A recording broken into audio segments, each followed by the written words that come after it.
Yeah, we need to go ahead and rebook Amir Balzi and Tatsuro Taira because Hung Sung Park was not ready for the level of competition that comes with Tatsuro Taira. But hey, it's your boy DHP, the realest and baddest MMA podcast in the world, and YouTube, Instagram. Welcome into my UFC Fight Night Taira versus Park review show. And man, hey, I told y'all on paper, this card do not look good, but it's going to be one of those cards where we come to fight night and it's actually pretty damn entertaining because we had a dominant performance from Tatsuro Taira. We had potentially fight of the year candidate. You can put that on the list for fight of the year. But Rebecca and Chris Duncan, that was one hell of a fight. We had nice striking from Esteban Rebook and that fight as well. Brina and Rebook, that was good. Dominant performance from Carol Rosa. Neil Magny, he what I say, Neil, the OG Neil Magny, he still got some left in him. I told you about Neil Magny. And then the hot prospect of the night, Kevin Valojos, beat Danny Silva. So I'm going to go through the main card, the winners, and then we're going to talk about the main analysis, the meat and potatoes of the analysis. So, Tatsuro Taira got a second-round decision over Park Hung Sung. Chris Duncan took a unanimous decision over Martus Rebecca.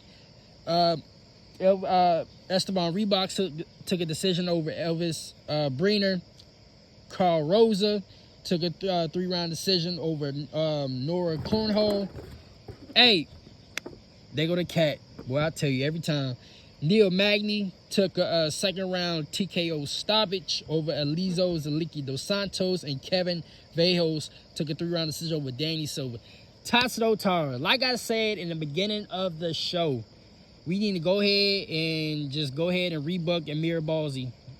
Because that, and I was saying it like the last couple of videos. Actually, yeah, the last couple of videos leading up to this fight, I'm like, Tatsuro Taira, he needs to bounce back from this Brandon Royval fight. He needs to bounce back from that loss that he had against Brandon Royval. Hey, get out of here.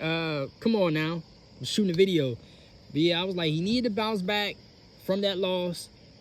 He needs to show everybody why he's a Japanese sensation and, you know, get back to title relevancy. Because his height and the way they was building him up, they want him to become a future champ at flyweight, and tonight he really showed why he was. You know, they gave him the hype that he received. Now, I will say, this is one of those fights, and I said this in the preview show. I expected this fight to be like how BSD was. Once again, when BSD had that replacement fight on the JDM and Bell card, BSD destroyed his opponent, and that's exactly how I thought this fight should go, and that's exactly how it went from the start. Tatsuro Taira had a hook, not even a hook, it was an overhand. He had an overhand of death that dropped. At first, he gave him a straight, and then he came back with the second strike with an overhand that dropped Hung Sung, and then from there, Tatsuro was able to just control the fight from there. Then got him to the ground and, was backpacking him. Almost tried to submit him in backpack position in the first round, but didn't get it done. But the second round, he got it done with the rear naked. And it really shows, like, it's one of these fights where you kind of expect the unexpected, but then it snaps you back to reality of the fact that there's levels to this. In Tatsuro Taira, he showed that there is levels to this. Yeah. We got to go ahead and rebook that fight with Amir Balzi to see how can Tatsuro really... I would say he bounced back because he needed this. He bounced back from the Brandon Royval fight, but Amir Balzi is much better competition. Let's be honest, is much better, and credit and deserve props for Park from coming in on days' notice. But Amir Balzi is way way better step up in competition than Park. So yes, this was the bounce back that Tatsuro needed, but damn, it's getting cold out here. It's crazy. We in August and it's a little bit chilly out here. I can see my breath while I'm talking. But anyway, yeah, it was a nice bounce back from the Brandon Royval fight, but this ain't really a true test of, okay, Tatsuro, he's here. He messed up by losing to Brandon Royval, learned from that fight. Now he here to play. This was just a classic. Like I said, this was just a classic case of there's levels to this, on the feet, on the ground, even the footwork. When the fight goes on archive on UFC Fight Pass, I want everybody to go back and watch that fight and just look at the footwork. Even like the footwork, Tatsuro was just levels ahead of Park. But yeah, Tatsuro, this was needed. Now we gotta go ahead and get that rebooking of Amir Albazi, because that's what they're gonna do. That's exactly what they're gonna do, is gonna rebook that fight. And then from here on out, we really gonna see if Tatsuro can really bounce back. But yeah, nice performance, dominant performance, what I expected from Tatsuro Taira. So kudos to him. Now we go on to the co-main event of the evening, and I said it in the preview. Go back to my preview video. I said this was sleeper fight of the night, and low-key, this was fight of the night. Martins Rebecki out the gate. I think he shocked Chris with his output. I think Chris didn't know what to do with the output that Rebecki was given in the first round. But that second round, Chris, he actually adjusted very well. He kept jabbing Rebecki, and Rebecki, he didn't know what to do with that jab. And every time he would come in, like, Chris would just counter back with a jab, which was nice. But that whole fight, it was back and forth. They was giving each other like heavy damage strikes, hurting each other, both of them bleeding. That was a good fight. Fight of the year candidate. Now, it's going to be hard to top what Joshua Van and Brandon Royval did, but you can definitely put this up there with that Mata fight. With that, I forgot the boy name already, but the fight with Mata, you can put that fight in there, and then you can put this fight in there. From rounds 1 to 3, non-stop action. Same with Esteban. We're going to get to that in a minute. It was non-stop action on this card from the jump. But I like how Chris Duncan, especially in that second round, how he adjusted to what Rebecki was doing, because all Rebecki was doing was just, he was on offense like all the time. And you could tell at some points of the fight, Chris was trying to fight at range, at a distant range, because of that power that Rebecki had. So like every strike, every hook, every overhand that Rebecki gave to Chris Duncan and it landed flush, it stunned Chris a little bit. But Chris, he adjusted and responded well, which was nice to see. But and I seen a post before, I got on camera. I seen a post on social media saying how it was 30-27. So I didn't really turn up my volume until we got to the Tatsuro and Park fight. But I'm not surprised that the judges got this wrong as far as like scoring wise, because what else is new? There is never a UFC event that's going on a Saturday night if there's not no questionable judges scorecards. It's impossible for a UFC event to be performed and held without a questionable judges scorecard. So I'm really not surprised. But fight of the year candidate, that's for damn sure. Yeah, that was a good fight. Sleeper, honestly, after I upload this video and stuff like that, I'm gonna check, see who got like the performance of the night and fight of the night bonuses, because this got to be fight of the night. Now, performance of the night is definitely going to Tatsuro Taira. That's a given. But fight of the night, they got to go to Rebecki and Chris Duncan. So now on to Breener and Reeboks. Just like the Rebecca and Chris Duncan fight, Reeboks, he was just throwing a lot of output. Like, I felt like he overwhelmed with Breener, and as the fight went on, you can tell that the output of Reeboks was getting to Breener. I wish in this fight Reeboks would have gone to the body a little bit more, because I feel like, especially not the second round, like later in the first round, Reeboks could have got Breener out of there if he would have just kept going to the body. Reeboks was headshotting a lot.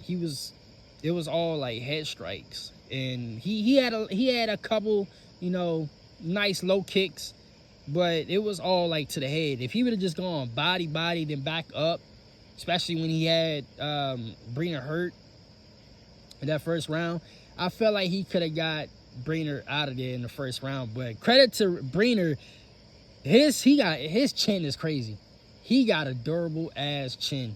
Because Reeboks was not, some of those strikes, and even Breener gave it right back to Reeboks. I think it was like, was it the second round? Because the second round, I thought that Breener was actually much more better in the second round. He adjusted well to how Reeboks was coming in with his output. Because Reeboks was really, because Breener, he was on the offense, but Esteban, he would come in with a nice counter combo. Like when he countered back with combinations. It wasn't like, a pullback counter strike where it was just one.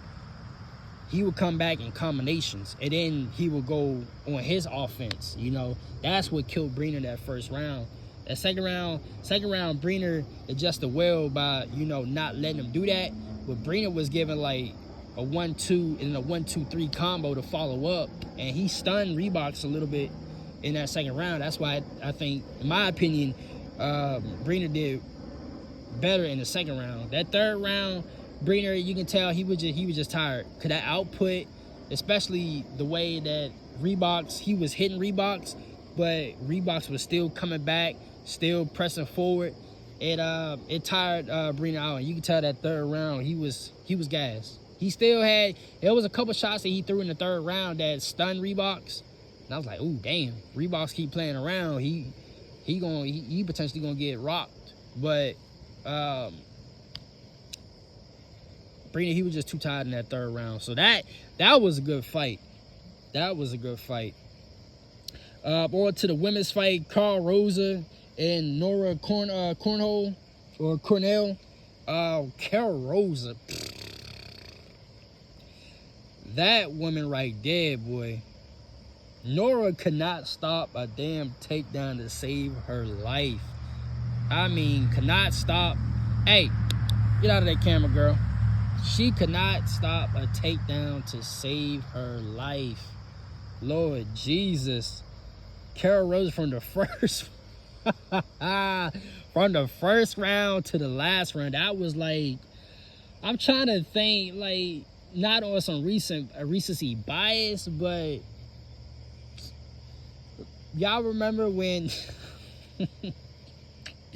bro, it was somebody, it wasn't Rhonda, it wasn't okay, so Carol, she reminds me a little bit of Tatiana Suarez and Carl. You know what, I'll say this, Carol reminds me of a more aggressive and much more technically sound Carla Esparza. That's who Carol reminds me of. She is a much more of a technically sound Carla Esparza, because if you go back through Carla Esparza's old fights, there was some fights where she dominated that I wish she would have got. I felt like she should have had way more finishes than what she had in her career. Carol, I'm getting that feeling like she's a better grappler and wrestler than Carla Esparza, but she has that way about her where she's not, I don't feel she ain't gonna get more finishes than what she should have. When we look back like years later on Carl, as you know, and as she keep fighting, throughout the rest of her career, I feel like Carol ain't gonna have that many finishes as we think for the style that she bring. And she had bantamweight too, so that's, yeah, I don't think she gonna have the finishes that we would think she had, because that was pure domination. Like that was like vintage Carla Esparza. Like back when Carla was in strawweight, that was Carla Esparza. Carol, she just and Lord Jesus, and Nora couldn't stop a takedown. It's, I don't understand like how. And here's my thing: how do you go through a fight camp knowing that the opponent you about to go against is heavy and grappling, and you don't work on anything to maybe? And I can understand like there's sometimes where it ain't nothing you can do. You just gonna get, that person is gonna take you down regardless. It's like with Marab, like going back to sidetrack. Sugar Sean did better in the rematch against Marab than he did in the first fight, but Marab is just Marab. He still won anyway. But you can tell Sugar Sean made a good effort to adjust and try to stop what Marab liked to do, which he low-key kind of did, because he did, just looking at him eye test, he did way better in that rematch than he did the first fight. But Marab just proved that he's just a better fighter stylistically. My thing is, for you not to stuff, or for you to get taken down that many times, how do you go through a fight camp like that where you know this is what all they want to do, and somehow you still can't stop it? You know what I mean? And then it's like, it looks like, and I ain't trying to be disrespectful, but it ponders my mind, because it's like, you didn't even work on takedown defense in your camp. You know what I mean? Like, and honestly, it may seem like it because how dominant Carol was, and it's like that for any other fight too. Because going back with Marab done took down Petrion so damn bad that, y'all remember that viral clip where Marab, after the fight interviews, not the fight, the fight announcement, whatever, when it was announced Marab won by unanimous decision, Marab went back, right, to go shake somebody's hand, whatever, and Petrion flinched. And it's like shit like that, like, like, and we know Petrion is good at takedown defense. Like, Petrion takedown defense is no slouch, but Marab is just that better, where Petrion could do a damn thing about it. But it's kind of deceiving, because I'm pretty sure they did work on takedown defense, but Carol must have been that much of a beast where it didn't even matter. But to the outside world, like us analyzing it, it looks like that Nora didn't even work on takedown defense in her camp. So it's like, you know what I mean? Like, it's crazy to think how somebody could be that much of a beast where it will deceive someone to make it look like they didn't work on shit during camp, you know. But Carol, hey, you know, I'm seeing her record now. I need to do more research on her, because for her record, the way she fought tonight, and for her record to be like this, I need to see what's going on with her, because she could definitely be, and like I said, I don't talk about women's MMA like that, only like the top stars, because I completely fell off with women's MMA. But for what bantamweight is right now, where you still got Ketlin Vieira and, you know, Amanda Nunes coming back, and Irina Danya and all that, Carol could be a top 6 to 7 ranked women's fighter in that division, bantamweight. But yeah, so Carol, that was a dominant performance. By the way, my time living on Instagram is about to come to an end, so for those that want the full version of this review, go ahead to my YouTube channel because we're gonna talk about the Kevin, the hot prospect on YouTube. But yeah, shout out to Carol Rosa and Neil Magny. One thing about this fight, I seen the tweets. Obviously, everybody see the tweets that's on the corner of the fights, right?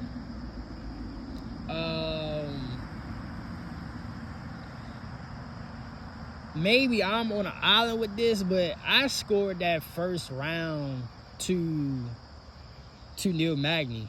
I feel like he had the better, and I gotta go look at the copy box for that first round. But I feel like Neil, he took center of the octagon. He had more control in that first round. He had the better strikes in that first round.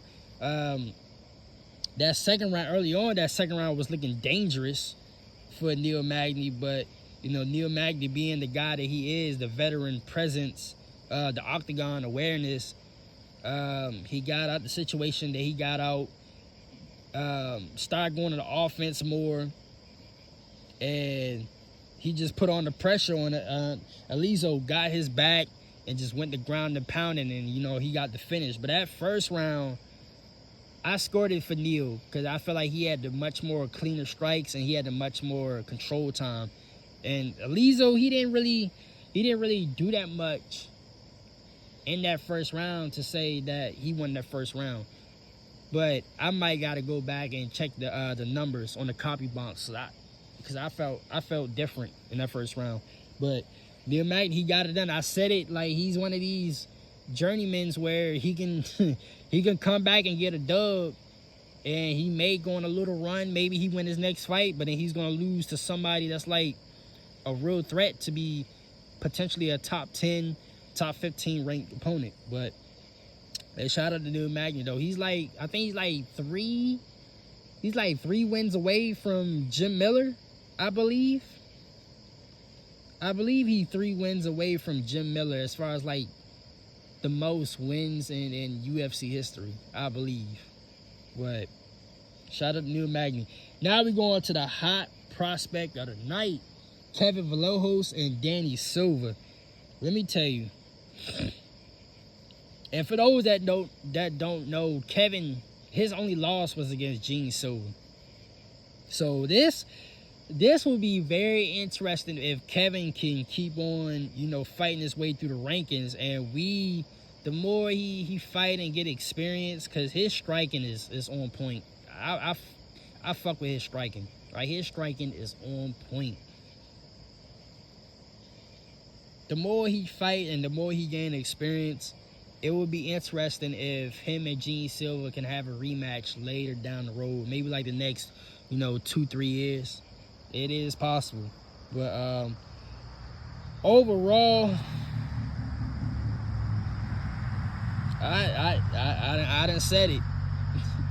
On paper, it don't look that good, but come fight night, it's gonna be one of those banger cards, bro. It never fails. It never fails, bro. Cause these niggas really, cause if you really think about it, these niggas that be fighting on these type of cards, especially like the up and coming prospects, and then some of the fighters that's been there for a little while, but they're not really like at the veteran stage yet. They're still fighting.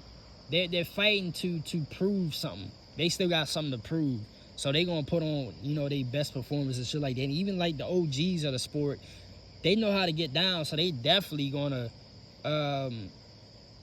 fight to their best ability, because these are one of these cards where majority of the spotlight is going to be on. I wouldn't say majority, but at least a good portion of the spotlight is going to be on them just because of their name. That's why, just like example, Rebecca